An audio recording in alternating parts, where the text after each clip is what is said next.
वर्मा जी दिल्ली से। आधा श्री हरिवंश। महाराज जी सादर प्रणाम। गुरु जी ये जानना चाहता हूँ कि भगवत प्राप्ति के लिए किसी संप्रदाय से जुड़ना आवश्यक है क्या? अगर हम बिहारी जी जाना चाहते हैं तो हमें दो चीजें चाहिए। एक तो चलने की सामर्थ्य, उत्साह, और दूसरा मुझे जाना किस मार्ग से है, इसके लिए गाइड चाहिए ना मुझे गाइड कि बिहारी जी हैं तो वृंदावन में, पर कहाँ हैं, मैं किस मार्ग से जाऊं, उसी मार्ग को संप्रदाय कहते हैं। हमें बिहारी जी को दोस्त भाव से, सखा भाव से भजना है, या बिहारी जी को प्रीतम भाव से भजना है, या स्वामी भाव से भजना है। तो भाव के जैसे है ना, दास्य भाव, सख्य भाव, वात्सल्य भाव, कांता भाव, सहचरी भाव, ये मार्ग है।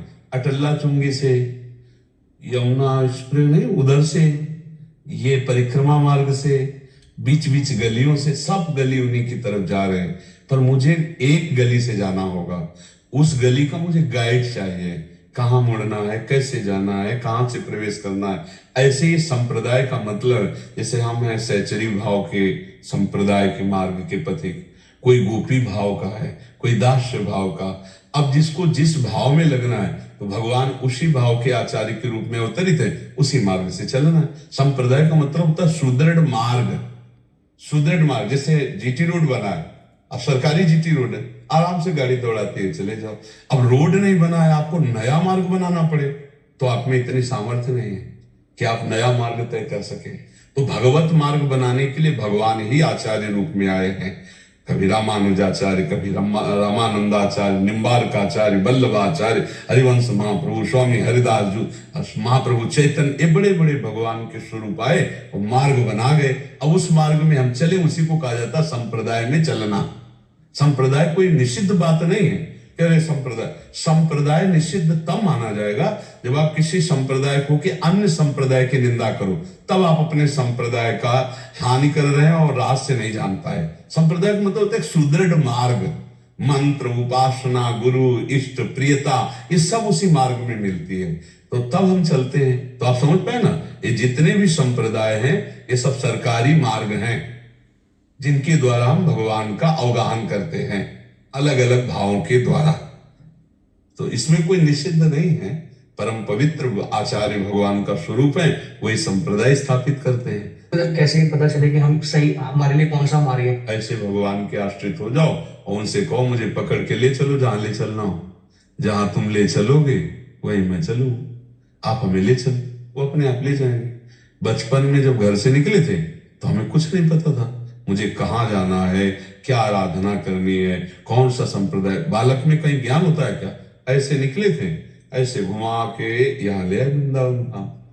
भगवान के आश्रित हो जाओ, जगत गुरु हैं, वो अपने आप पहुंचा देंगे। आप जहाँ के होगे, जहाँ जिस रस में पहुंचाना होगा वैसे रस आपको। अपनी तरफ से कुछ ना करे, अपनी तरफ से बस प्रभु का आश्रय ले ले, वो सब कुछ कर देते हैं। सब करें करावें, आप सब विधान बना देंगे, वैसे ही बना देंगे। सुमित कुमार शर्मा जी। महाराज जी मैं हृदय से आपके शिष्यों एवं यूट्यूब को धन्यवाद देता हूं कि जो श्री जी की कृपा से आपके वचन हम मूल बुद्धिजीवों तक हजारों किलोमीटर दूर तक पहुंचते हैं। आए बड़ी कृपा है आधुनिकता की, नहीं तो आप जान ही नहीं पाते। कौन जान पाता? मान लो यूट्यूब पे ना पड़ता तो कोई जान नहीं पाता कि कोई प्रेमानंद है, क्योंकि हम कभी वृंदावन से बाहर जाने वाले हैं नहीं। तो हमारी बात वृंदावन से बाहर यूट्यूब ने पहुंचाए हो, वो इन लोगों की प्राथमिकता है कि इन लोगों ने हमको समझाया। नहीं, हम निषेध करते थे कि उस समय शायद मोबाइल चल चुके थे थोड़ा थोड़ा, फिर इन लोगों ने कहा अगर हम इसे यूट्यूब में डालें तो सैकड़ों लोगों को लाभ मिलेगा। तो हम कहा देख लीजिए, और वो आज उसका हुआ कि लाखों लोग शास्त्र सम्मत जो सत्संग है उसको सुन पा रहे हैं, और भगवान की कृपा से बदलाव भी हो रहा है, समाज का अपने बदलाव हो रहा है, नहीं हो रहा है? हाँ, तो ये हमारा जीवन सार्थक हो गया। तो कहा हमारी बात वहां कहाँ पहुंच पाती, नहीं पहुंच पाती ला। तो ये बड़ी कृपा है कि छोटे छोटे बच्चों से लेकर, जब सुबह हम आते हैं ना तो मुझे लगता है कि 100 में 10 वृद्ध होते होंगे और 90 जवान होते होंगे। जो मतलब पागलपन की अवस्था है जवानी की, वो जब बोलते राधा राधा तो हम खड़े हो जाते हैं, हृदय शीतल हो जाता है कि ये उपद्रवी अवस्था और ये राधा राधा बोल रहे। और कम से कम 100 में 4 तो रोते मिलते हैं। तो हमें लगता है क्यों रो रहे हैं? तो कोई आनंद के उमंग में रोता है, मान लो वर्षों से इंतजार करे था दर्शन को, एकदम देखा तो रोना आ गया। और कोई अपनी चाहत के लिए रोता होगा, नहीं, पर बहुत अच्छा प्रभाव सत्संग का भगवत कृपा से पड़ रहा है।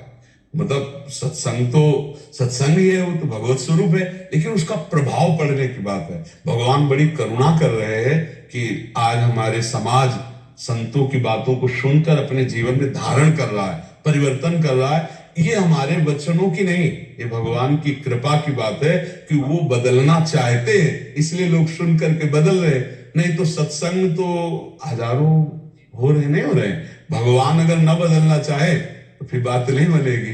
तो हमारे ऊपर भगवान की विशेष कृपा है और आपके ऊपर भगवान की विशेष कृपा है कि हमें कथन करने का सौभाग्य दे रहे और आपको श्रवण करने का सौभाग्य दे रहे। तो अगर मोबाइल में दोष भी है तो महान गुण भी है, तो गुण स्वीकार कर ले, दोष का त्याग कर दे। बड़ी कृपा है यूट्यूब की कि दूर देश तक लोग सुनते हैं, विदेश से भी लोग, हाँ, जो अपने भारत के, आप भी विदेश से हैं? हाँ, जर्मनी से। हाँ, तो अब देखो विदेश तक लोग सुनते। हम वृंदावन से बाहर नहीं जा पाते, विदेश की क्या बात, तो कैसे लोग हमारी बात सुनते? तो इसलिए हाँ, कृपा। महाराज जी पिछले